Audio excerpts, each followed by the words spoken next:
नमस्कार दोस्तों, welcome to my channel education Adda. आज हम लोग बात करेंगे HBTU स्पॉट राउंड की। उसका पूरा काउंसलिंग शेड्यूल आ चुका है। अगर आप इस चैनल पर नए हैं तो मेरे चैनल को सब्सक्राइब कीजिए, वीडियो को लाइक कीजिए, शेयर कीजिए। मैं इस वीडियो में आपको HBTU के स्पॉट राउंड में कैसे पार्टिसिपेट करना है, क्या इसका प्रोसीजर रहने वाला है, रिपोर्टिंग टाइम क्या है और डॉक्यूमेंट क्या क्या रिक्वायरमेंट्स हैं, कितनी फीस लगने वाली है, ये सारी चीज़ें मैं इस वीडियो में आपको डिस्कस करके बताने वाला हूँ। आप ये वीडियो अंत तक देखेंगे तो आपको कहीं और कुछ भी करने की ज़रूरत नहीं है। आप इजीली अपने स्पॉट राउंड में पार्टिसिपेट कर सकते हैं। तो आइए चलो स्टार्ट करते हैं। तो बात कर लेते हैं कि HBTU में ऑन कैंपस जो काउंसलिंग होनी है, ऑन कैंपस काउंसलिंग हमेशा ऑफलाइन होती है, लेकिन इसका रजिस्ट्रेशन वगैरह वो सब ऑनलाइन होना है। मैं आपको बता देता हूँ, जैसे ही आप HBTU की ऑफिशियल साइट खोलेंगे उसमें एक पॉपअप आएगा। उस पॉपअप में दोनों लिंक दिए हुए हैं, जिसमें कि आपको पहले जाके रजिस्ट्रेशन करना है। एक लिंक पे रजिस्ट्रेशन करोगे, फिर दूसरे लिंक से आपको फ़ी सबमिशन करना है। फ़ी कितनी सबमिशन करनी है, वो 2500 रुपीज़ आपको फ़ीस सबमिट करनी है, जो कि नॉन रिफंडेबल है। अभी बात कर लेते हैं कि कौन कौन इसमें अप्लाई कर सकता है, हु कैन अप्लाई। जिन बच्चों के पास वैलिड CRL रैंक है मेंस 2024 में, जेई मेंस 2024 में आपके पास CRL रैंक है, वो अप्लाई कर सकते हैं। एक्सेप्ट जिन बच्चों को पहले कोई सीट मिल गई है, जो नॉर्मल राउंड चले तो उनमें अगर किसी को आपको सीट मिल गई है, या जो बच्चे एडमिशन ले चुके हैं, उन लोगों को इसमें अप्लाई करने की ज़रूरत नहीं है। अभी जो फीस है वो 2500 रुपीज़ फीस पड़ेगी, उन बच्चों को पड़ेगी जो फ्रेश रजिस्ट्रेशन कर रहे हैं। जिन बच्चों का ऑलरेडी रजिस्ट्रेशन था और उनको नॉर्मल राउंड में कोई सीट नहीं मिली, उन लोगों के लिए फिर से रजिस्ट्रेशन करने की ज़रूरत नहीं है। अभी मैं आपको और चीज़ें आगे जो जैसे जैसे ये चीज़ें हैं वो वैसे बता देता हूँ। उन लोगों ने क्लियरली बोला है कि individual has to be present during जो आपकी सीट अलॉटमेंट होगा। अगर आप वहाँ पे नहीं प्रेजेंट रहेंगे तो आपको आपकी सीट जो है वो कैंसिल कर दी जाएगी। बाकी चीज़ें उन्होंने एलिजिबिलिटी में ये बताया कि 10+2 वगैरह, जो कि आप ऑलरेडी एलिजिबल हो क्योंकि जेई मेंस का एग्ज़ाम दे चुके हो। देखिए, जो चीज़ें मैं बता रहा हूँ मैं बहुत कम टाइम में आप लोगों को बता रहा हूँ। आप लोग वीडियो को लास्ट तक देखो और आपका इसी से पूरा डाउट क्लियर हो जाएगा। आपको कहीं भागने की, कुछ करने की ज़रूरत नहीं है। इन लोगों का सीट मैट्रिक्स आएगा, उस सीट मैट्रिक्स में ये लोग क्लियरली बताएंगे कि होम स्टेट कोटा के लिए इतनी सीट हैं, ऑल इंडिया कोटा के लिए इतनी सीट हैं, और ये ब्रांच वाइज ये बताएंगे कि इस ब्रांच के लिए इतनी सीट्स अवेलेबल हैं। वो लोग आप लोग वो देख लेना सीट मैट्रिक्स, उसके बाद ही काम करना। अभी चलो आपको बता देता हूँ जो कि बहुत ज़्यादा ज़रूरी चीज़ है, डेट, वेन्यू एंड टाइम। 13 अगस्त को सुबह 8:30 बजे आपको रिपोर्ट करना है, Radha Krishna auditorium, east campus, HBTU Kanpur. देखिए, रजिस्ट्रेशन वगैरह, फीस पेमेंट वगैरह ऑनलाइन हो रहा है, लेकिन ये क्या है, ये स्पॉट राउंड की काउंसलिंग होती है तो ऑफलाइन काउंसलिंग होती है। आपको कैंपस में जाकर रिपोर्ट करना है 13 अगस्त को सुबह 8:30 बजे। इस चीज़ का ध्यान देना। अभी बात आती है कि डोमिसाइल स्टेटस कैसे डिसाइड होगा। तो जो बच्चे यूपी के डोमिसाइल हैं उनके पास डोमिसाइल सर्टिफिकेट होना चाहिए। कुछ कुछ बच्चे ऐसे हैं जिनके माता पिता तो यूपी के हैं, लेकिन उन्होंने 10+2 बाहर से पास किया है, मतलब आउटसाइड ऑफ यूपी से। तो अगर आपके माता या पिता में से कोई भी यूपी स्टेट का है और आपने आउटसाइड ऑफ यूपी से पास किया हुआ है 10+2, तो भी आप स्टेट कोटा, मतलब स्टेट कोटा से ही एलिजिबल होंगे। हाँ, एक चीज़ का ध्यान रखना, जो आप डोमिसाइल सर्टिफिकेट बनवाओगे या कोई भी आप सर्टिफिकेट अगर आप बनवा रहे हो तो 1 अप्रैल 2024 के बाद के ही रखना, इससे आपको कोई दिक्कत नहीं आने वाली है।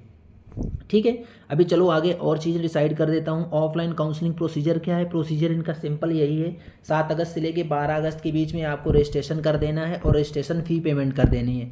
इसके बाद 13 अगस्त को आपको कैंपस में पहुँच जाना है। कैंपस में पहुँचने के बाद आप लोगों के सामने ऑफलाइन काउंसलिंग होगी। सुबह 8:30 बजे पहुँचना है, एकदम शार्प। सारी चीज़ें लेके पहुँचना, क्या क्या लेके जाना है वो मैं आगे वीडियो में आपको सब्सिक्वेंटली बताता चल रहा हूँ।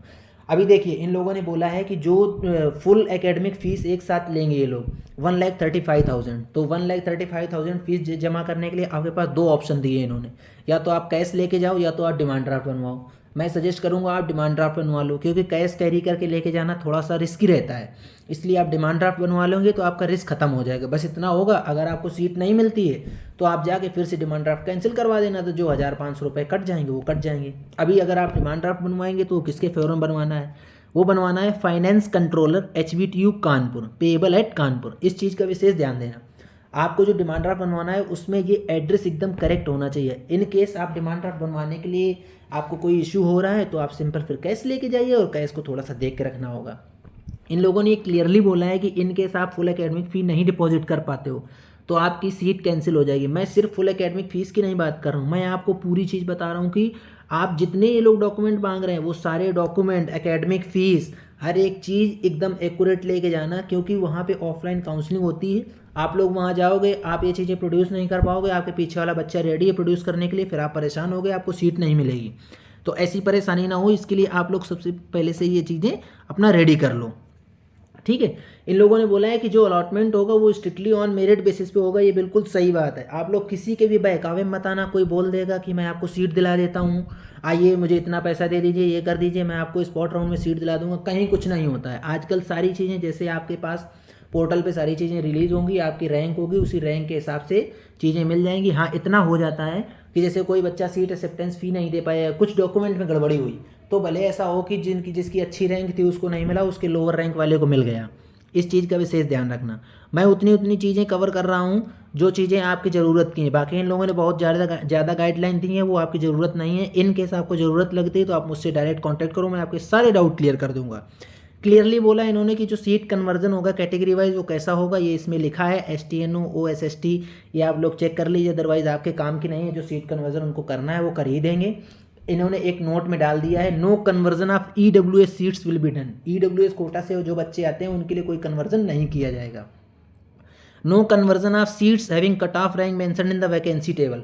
जो वैकेंसी टेबल में दी हुई हैं उनके लिए भी कोई सीट कन्वर्जन नहीं होगा। मेडिकल स्टैंडर्ड के लिए इन्होंने इसमें लिख रखा है, height, weight, chest measurement, heart and lungs, no abnormality. ये तो आप लोगों को सबको पता है कि ये बेसिक मेडिकल की चीज़ें ये लोग मांगते रहते हैं, इसको एक बार आप पढ़ लीजिए।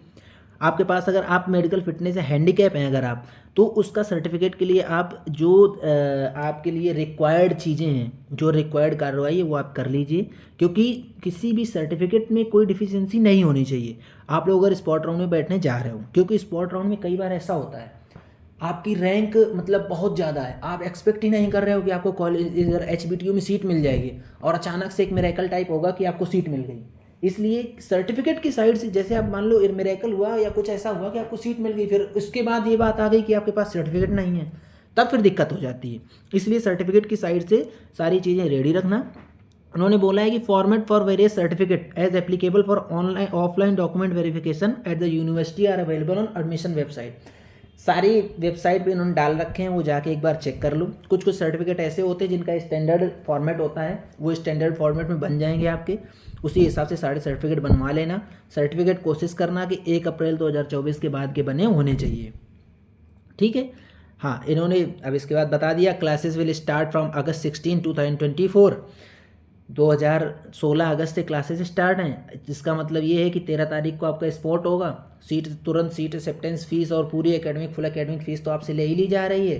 14 तारीख तक डॉक्यूमेंट वेरिफिकेशन हो जाएंगे, होपफुली 14 तारीख या उसी दिन डॉक्यूमेंट वेरिफिकेशन हो जाए। अभी देखते हैं इसमें आगे और क्या ये लोग बताने वाले हैं, उसके हिसाब से काम करेंगे। फी स्ट्रक्चर इन्होंने इसमें दे दिया है, जो ब्रेकडाउन है पूरा आप लोग ब्रेकडाउन देख सकते हैं कि किस वजह से ये लोग 1,35,000 आपसे चार्ज करते हैं।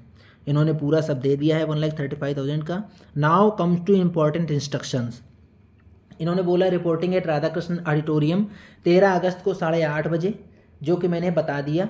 No buddy will be allowed to participate in counselling after 12 noon, मतलब दोपहर 12 बजे के बाद कोई भी अलाउ नहीं किया जाएगा, क्योंकि 12 बजे के पहले इन लोगों को सारे ही देखना होता है कौन कौन बच्चे आए जिन लोगों ने रजिस्ट्रेशन किया। इसके बाद फिर ये लोग उसके हिसाब से मेरिट बनाएंगे। थोड़ा टाइम चाहिए होता है इंस्टीट्यूट वालों को भी ये सब काम करने के लिए, इसलिए लोग बोलते हैं कि 12 बजे के बाद किसी को अलाउ नहीं किया जाएगा। बाकी चीज़ें देखो, candidates are required to mark their attendance आपको लगानी है। Move to department of computer science and engineering for document verification. Exactly, ये आपके लिए बहुत काम की चीज़ है। जब आपको सीट अगर मिल जाती है तो आप department of computer science and engineering की साइड जाइए, वहाँ पे एक सेक्शन है जहाँ पे आपका डॉक्यूमेंट वेरिफिकेशन होगा। After successful document verification seat allotment will be done from 1:30 PM onward in Radhakrishna auditorium. थोड़ा सा करेक्शन है, मैंने पहले बोला कि आपको सीट मिल जाती है। पहले आपको जाके डॉक्यूमेंट वेरिफिकेशन कराना है कंप्यूटर साइंस एंड इंजीनियरिंग में, अटेंडेंस लग जाएगी, फिर आप जाके डॉक्यूमेंट वेरिफिकेशन कराइए। इसके बाद 1:30 PM ऑनवर्ड से आपको सीट अलॉटमेंट स्टार्ट हो जाएगा। Candidate has to be present, आपको वहाँ पे प्रेजेंट रहना है परमानेंट। फुल एकेडमिक फीस आपको देनी है, डिमांड ड्राफ्ट से दीजिए या कैश में दीजिए। डिमांड ड्राफ्ट देना है तो मैं आपको ऑलरेडी बता चुका हूँ, इसमें सारी चीज़ें वही लिखी हैं। डेट एंड वेन्यू आपको बता दिया, HBTU का ईस्ट कैंपस है, और क्या क्या list of documents required at the time of counselling, वो चीज़ें और मैं आपको बता देता हूँ।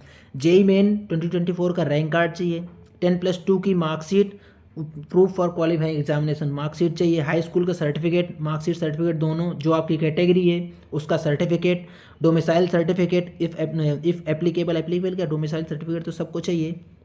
Affidavit for the period of gap, अब अगर गैप है आपका तो उसके लिए आप एफिडेविट बनवा के लाइए।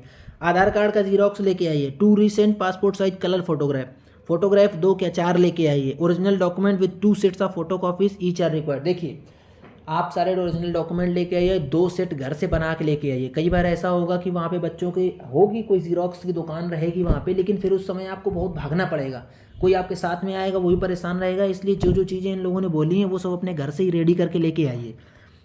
डॉक्यूमेंट को एक बार और इसकी लिस्ट आप लोग देख लीजिएगा, मैं दिखा देता हूँ आपको। ये देखिए ये लिस्ट ऑफ डॉक्यूमेंट्स है। ये सब चीज़ें आपको यूनिवर्सिटी की साइट पे मिल जाएंगी, ये मैं आपको बता रहा हूँ। तो आप लोग चाहो तो यूनिवर्सिटी की साइट से देख सकते हो, HBTU की साइट से देख सकते हो। अदरवाइज़ मैंने आपको ये चीज़ें बहुत क्लियरली बता दी हैं, इन चीज़ों का विशेष ध्यान रखना। बेसिकली सर्टिफिकेट सारे होने चाहिए, फीस आपके पास होनी चाहिए, डेट वेन्यू बता दिया आपको। इसके अलावा आपके अगर कुछ भी डाउट्स हैं वो आप मुझे बता सकते हैं, मैं आपको डाउट्स सारे ले लूँगा, या आप कमेंट बॉक्स में बताइए या आप मुझे डायरेक्ट व्हाट्सएप।